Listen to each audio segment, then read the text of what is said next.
de Metaponte y pasó de Metaponte y pasó de Metaponte y pasó de Metaponte y pasó de Metaponte. ¿Quién fue y pasó de Metaponte? Primer mártir de las matemáticas. Bueno, voy a hablar un poco de la raíz cuadrada de 2. Así que esto probablemente sea muy aburrido, como casi todo lo que yo suelo hablar. Solo me divierte a mí, pero no importa, igual lo hago. Así que mientras me tomo unos mates y pruebo este micrófono, a ver que también me captura. No sé por qué siento como que esta porquería no se termina de escuchar bien. Capaz que tengo que bajar un poquito. Hola. No, Ignacio de Metaponte llegué. Y Paso era un tipazo. No sé la verdad si era un tipazo, pero y Paso de Metaponte por el 500 antes de Cristo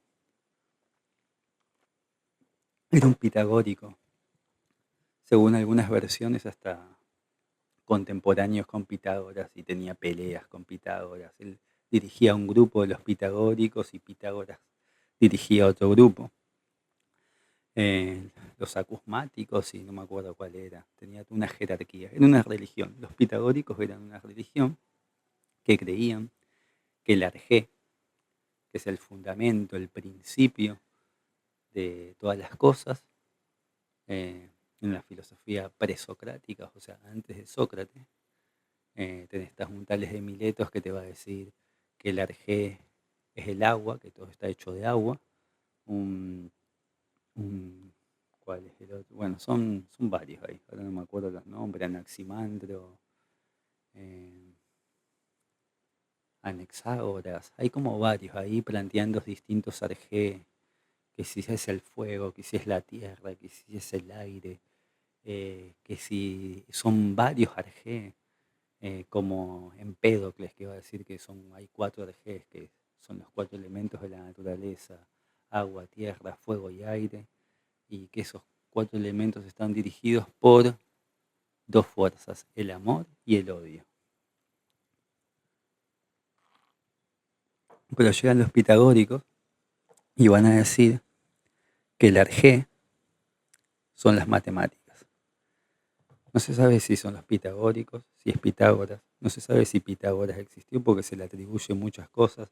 De Pitágoras se va a decir que es hijo de Zeus, hijo de Apolo, que hacía milagros. Bueno, es un personaje difícil de determinar qué realmente hizo Pitágoras. O si es un personaje sobre el que los pitagóricos construían su religión y decían, porque parece que todo lo que descubrían los pitagóricos terminaban diciendo, lo hizo Pitágoras. De ahí está que se pone en duda que el teorema de Pitágoras, que A al cuadrado más B al cuadrado es igual a C al cuadrado, lo haya hecho Pitágoras. Por esta cuestión. Pero bueno, los pitagóricos tenían toda una cosmovisión, teología basada en los números. El arjé de la naturaleza ya no era el principio, el fundamento de la naturaleza ya no era el agua, la tierra, no era nada de eso. Eran las matemáticas. En el fondo todo era matemático. Esto tiene gran influencia el pensamiento pitagórico en el pensamiento moderno de la ciencia, ¿no? De hecho, la física describe toda nuestra realidad material con ecuaciones, con matemáticas, ¿no? Esto va de la mano a lo que sostenían los pitagóricos, ¿no? Los pitagóricos sostenían que solo existían números racionales, quiere decir que todos los números se podían expresar como fracciones. No sé si esto se está escuchando bien. O sea, cualquier número se puede expresar en fracciones, fracciones de partes iguales y qué sé yo. No podía existir un número que no se pueda expresar como una fracción. Esto es la idea de un número irracional. Y aquí que este tipazo de Metaponte, un pitagórico muy importante de la época, se le atribuye también varios descubrimientos matemáticos, demostró por el absurdo, una demostración que se puede buscar, no es tan larga, pero como demuestra este Hipaso, que la raíz cuadrada de 2 no es un número racional, es un número irracional. Esto era una herejía en la religión pitagórica. Y por esta herejía hay varias versiones sobre su muerte, pero hay varias de todas esas versiones de cómo muere Hipaso de Metapontes que los pitagóricos lo condenan a muerte eh, por su demostración. Incluso hay algunas que el propio Pitágoras, pero también esto puede ser por la misma concepción que tenían los pitagóricos de que todo lo hizo Pitágoras, ¿no? El teorema de Pitágoras lo hizo Pitágoras. ¿Quién mandó a matar a Hipaso de Metaponte? También lo mandó a matar Pitágoras, lo tiró del barco y murió en el océano, ¿no? Parece que lo condenaron a morir en el mar, ahogado, por esta cuestión de la raíz cuadrada de 2. Hay otras versiones que dicen que no es que los pitagóricos eh, no creían que existan los números irracionales, sino que como su religión tenía muchos niveles de secretismo, revelar la existencia de números irracionales no era algo que se podía revelar al público en general. Tenías que estar muchos años siendo pitagórico, adorando a los números, porque los números eran dioses, tenían una concepción con el 1, con el 2. El 4, por ejemplo, era un número extremadamente sagrado para los pitagóricos y el 10 también. Les rezaban al 4, así, 4 por favor, una vaina así, ¿no? Tenían una teología así numérica. El 4, por ejemplo, decían que era un número sagrado porque por el 4 es que existe nuestra realidad tridimensional. Bueno, tenemos 2 puntos, formamos una línea, una dimensión. Agregamos un tercer punto, formamos un triángulo que es bidimensional. Agregamos un cuarto punto y formamos la primera figura tridimensional, un tetraedro. Por eso el tetraedro también es como una imagen bien sagrada. El 4 y el tetraedro, en términos geométricos, son dos cosas bien sagradas de los pitagóricos. De ahí que a Pitágoras se lo suele representar así como sosteniendo como un tetraedro en la mano, así como reflexivo, ¿no? Un man con barba larga ahí con su tetraedro en la mano como algo bien sagrado, ¿no? El 10 era un número sagrado porque tiene que ver con el 4, la suma de los primeros 4, el 4 aparece de vuelta, la suma de los primeros 4 números, 1 más 2 más 3 más 4 da 10. Por eso el 10 era como un super 4, por eso era sagrado. Pero bueno, me fui por las ramas como de costumbre. Aquí va. Bueno, la cuestión que era inconcebible para los pitagóricos que exista un número irracional, según algunas versiones, según otras, algo muy secreto que no se podía revelar. Yo tengo no sé, a lo mejor no lo cuento.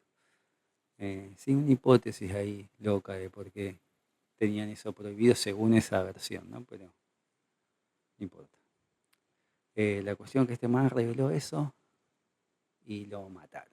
Lo mataron por revelar que la raíz cuadrada de 2 era un número irracional. Qué loco, ¿no? Pero también es loco que según algunas hipótesis de la física moderna que intentan unir la relatividad con la cuántica, una de ellas es la teoría de cuerdas, que es una teoría que intenta hacer que la cuántica se parezca más a la relatividad.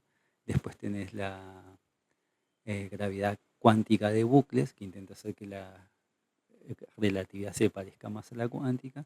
Y después tenés una que a mí en particular me gusta bastante, pero esto no es cuestión de gusto, es cuestión de demostrar, ¿no? Pero es una teoría que me parece así como muy interesante y simplifica muchas cuestiones, que es lo que se conoce como teoría cuántica del tiempo, de Ricardo Sirgenius. Hay un canal de YouTube que se llama así, Ricardo Sirgenius, teoría cuántica del tiempo. Hay videos larguísimos del man explicando con mucho detalle la teoría cuántica del tiempo. Según esta teoría, intenta trasladar la cuántica, conceptos cuánticos que son incompatibles con la relatividad, cuantifica la relatividad. Una de las incompatibilidades de la relatividad con la cuántica es que en la relatividad general de Einstein, el tiempo y el espacio es un continuo. Y en la cuántica todo está cuantificado.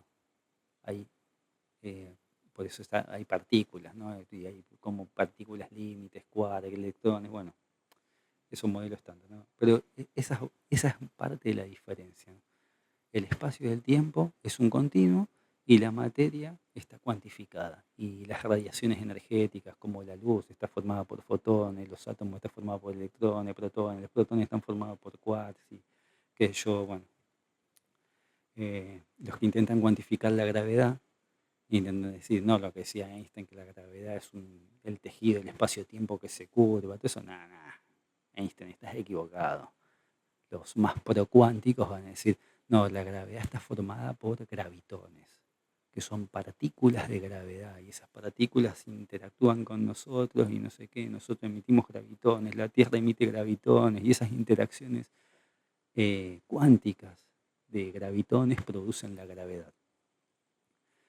Pero bueno, son dos teorías que están totalmente peleadas, que hablan en lenguajes muy distintos y se las intentan unificar.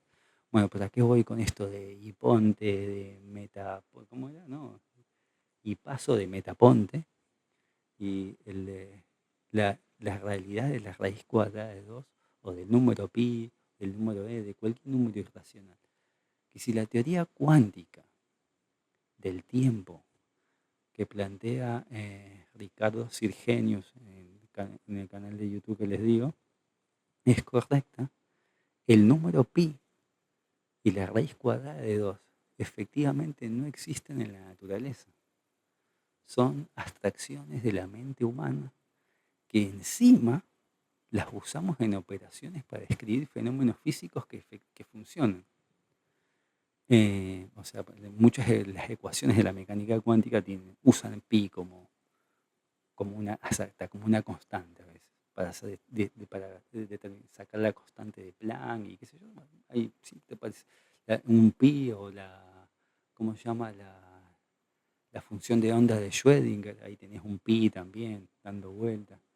Pero pi, como un número irracional, puede que no exista y que el pi real de la naturaleza sea efectivamente un número racional, o sea, una fracción.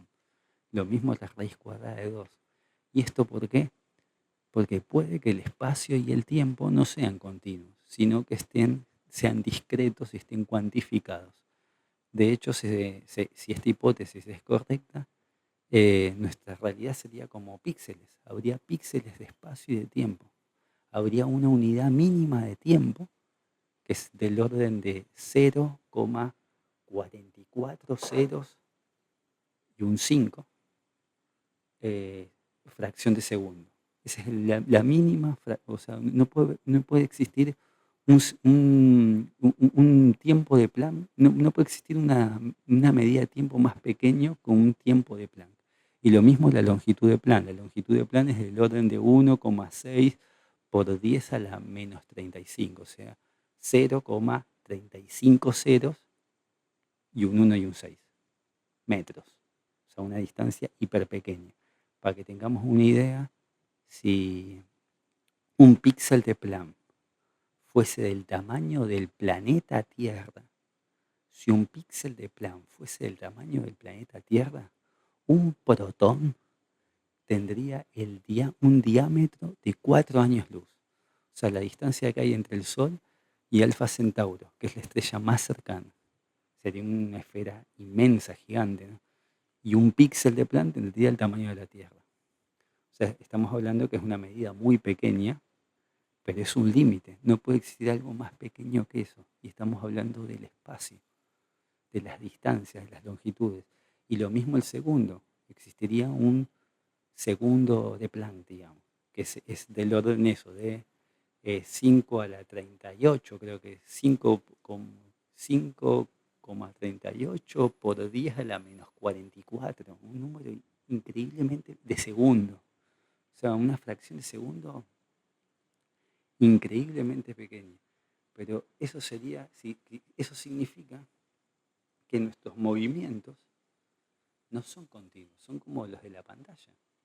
Las pantallas son, o sea, mi imagen proyectada en un televisor, en un celular, en lo que sea, es una imagen generada por píxeles y cuando yo me muevo se apagan unos píxeles y se van encendiendo otros y así.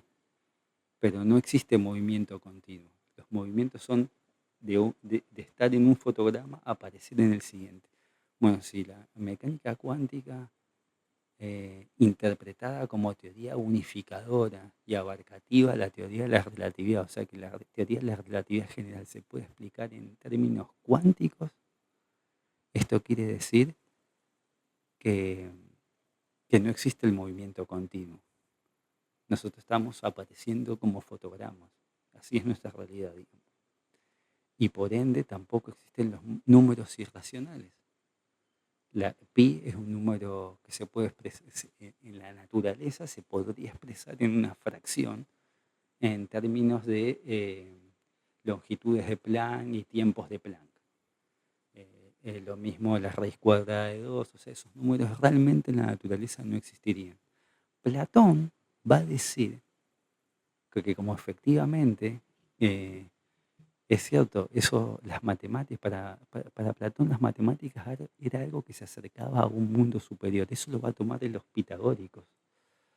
Eso que se acerca a un mundo superior va a decir, ¿cómo es que podemos pensar en cosas que en la naturaleza no existen?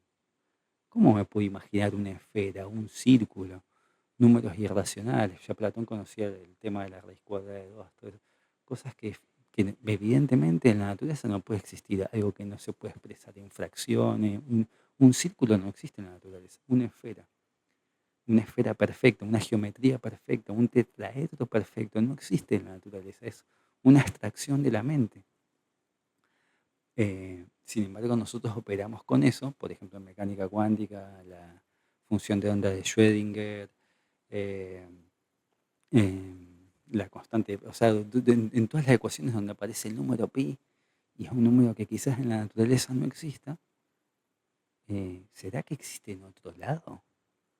¿Que hay un lugar superior a esta realidad de donde salen esos números con los que nosotros podemos operar y explicar a nuestra realidad? ¿Cómo puede ser que podemos usar pi? Si pi aparentemente podría no existir. Podría no existir ningún número irracional, sin embargo operamos con ellos y los calculamos. O sea, los calculamos. Es una forma de decir, hasta el día de hoy hay computadoras que están calculando todo el tiempo pi, calculando todo el tiempo la raíz cuadrada de 2, y se sabe que eso es una tarea que nunca se va a acabar. Esas máquinas van, o sea, porque son secuencias irrepetibles. Esa es otra de las características que tiene pi y la raíz cuadrada de 2 y el número e, todos los números irracionales, ¿no? De hecho, alguna vez creo que le he dicho, de que si uno agarra arbitrariamente a todos los números pares de pi, o sea, de 3,14, 15, 16, así hasta el infinito, a los números pares les pone arbitrariamente un 0 y a los números impares un 1. Por ejemplo, 3,14 es al 1 del 14, le ponemos, es un número impar, le ponemos 0. Y al 4, que es un número par, le ponemos 1. O a la inversa, es indistinto. Vamos a tener una secuencia de ceros y unos irrepetible hacia el infinito. Y nunca se va a repetir. Eso significa que en el número pi, en la raíz cuadrada de 2, si eso lo expresamos en lenguaje binario, que también es algo arbitrario construido por el humano, ¿no? De hecho hay distintos tipos de lenguaje binario, ese es otro tema, ¿no? En informática, pero no importa cuál elijamos arbitrariamente y cuál arbitrariedad elijamos si queremos que los pares sean ceros o 1 y los impares 1 o 0, no importa. Vamos a tener toda una secuencia infinita y irrepetible de ceros y unos, y todo lo que pueda ser escrito en lenguaje informático, en el lenguaje binario que nosotros usamos para expresar, por ejemplo, lo que está este audio que está capturando este micrófono o la imagen que está capturando la cámara, va a estar en pi, va a estar en la raíz cuadrada de 2, va a estar en el número e. O sea, todo va a estar expresado en pi, en cualquier número irracional. Bueno, Platón va a decir, esto tiene que existir en algún lado, y ese es el mundo. Por eso Platón va a dividir el mundo en dos. Nuestro mundo material, imperfecto, donde no puede existir pi, no puede existir la raíz cuadrada de 2, bla, bla, bla, bla. No pueden existir los círculos, las esferas, los tetraedros y qué sé yo. Pero tiene que haber un mundo donde todo eso sí exista. Y nuestro mundo surge de ese mundo. O sea, ese mundo que Platón deduce que tiene que existir, tiene que ser superior a este. Es un mundo eterno además, ¿no? Y como nosotros podemos imaginarnos y calcular pi y calcular la raíz cuadrada de 2 y entender geometrías, cosas que en la naturaleza no existen, pero que sirven para explicar la naturaleza, quiere decir, va a decir Platón, que nosotros no somos solo materia, que tenemos algo que no es materia, tenemos algo que no es de este mundo, y él le va a llamar que es el alma, que nosotros tenemos un alma que viene de otro mundo y está tapada en este cuerpo, ¿no? Bueno, ya estuve hablando mucho, y esto empezó así, esta improvisación hablando de, ¿cómo era? Ignacio iba a ser de Metaponte, no es Hipaso, el tipazo de Metaponte, que fue supuestamente, hay muchas versiones, algunas dicen que se ahogó solo, también esa versión existe de Hipaso de Metaponte, que iba en viaje en barco y que en realidad los pitagóricos no lo mataron y el man se cayó por la borda y se ahogó, ¿no? A mí me gusta más la versión que lo mataron.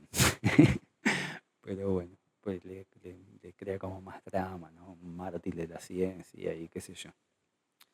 Bueno, fin, terminamos. Vamos a ver cómo se grabó esto. Yo siento que el sonido se está rompiendo.